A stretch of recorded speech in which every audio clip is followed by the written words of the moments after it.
ভারতের পররাষ্ট্রমন্ত্রীর সঙ্গে বাংলাদেশের পররাষ্ট্র উপদেষ্টার বৈঠককে ইতিবাচকভাবে দেখছেন বিশ্লেষকরা। এ ধরনের বৈঠক আরও বেশি করার তাগিদ তাদের। তারা বলছেন, সুসম্পর্কের স্বার্থে আলোচনা জরুরি। আগামী এপ্রিলে থাইল্যান্ডে বিমস্টেক সম্মেলনের ফাঁকে ডক্টর ইউনূস ও নরেন্দ্র মোদীর বৈঠক হতে পারে। সেই বৈঠকের দিকেও রয়েছে বিশেষ নজর। দর্শক, বিস্তারিত জানাচ্ছেন রোমা চৌধুরী। সম্প্রতি ওমানের রাজধানী মাস্কাটে অষ্টম ভারত মহাসাগর সম্মেলনের ফাঁকে পররাষ্ট্র উপদেষ্টা তৌহিদ হোসেনের সঙ্গে ভারতের পররাষ্ট্রমন্ত্রী এস জয়শঙ্করের বৈঠক হয়। আলোচনা হয় দুদেশের সম্পর্কের চ্যালেঞ্জগুলো নিয়ে। এরপর ভারতের গণমাধ্যমে সাক্ষাৎকার দেন পররাষ্ট্র উপদেষ্টা। বলেন, বাংলাদেশের বর্তমান বাস্তবতা মেনে নিয়েই ভারতকে সম্পর্ক রাখতে হবে।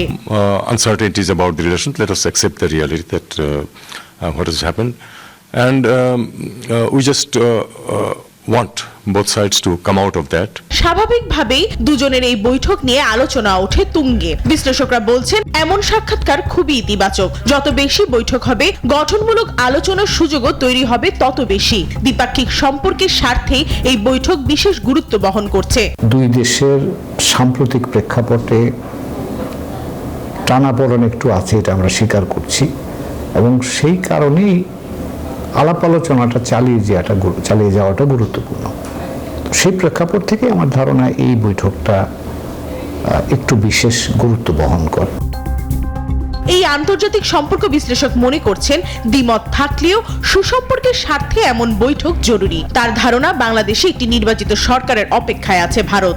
এই বসার মাধ্যমে বোঝাই যাচ্ছে যে দুই দেশেই ডিপ্লোমেসির মধ্যে থাকতে চাচ্ছে। তো ভারতও আমি মনে করি যে বড় কোনো আকারে কিছু করার আগে তারা নির্বাচিত সরকারই চাইবে। আগামী এপ্রিলে থাইল্যান্ডে বসবে বিমস্টেকের শীর্ষ সম্মেলন। সেখানে আয়োজনের ফাঁকে আলোচনায় বসতে পারে প্রধান উপদেষ্টা ডক্টর মোহাম্মদ ইউনূস এবং ভারতের প্রধানমন্ত্রী নরেন্দ্র মোদী। সম্ভাব্য সেই বৈঠক নিয়ে তৈরি হয়েছে বাড়তি আগ্রহ।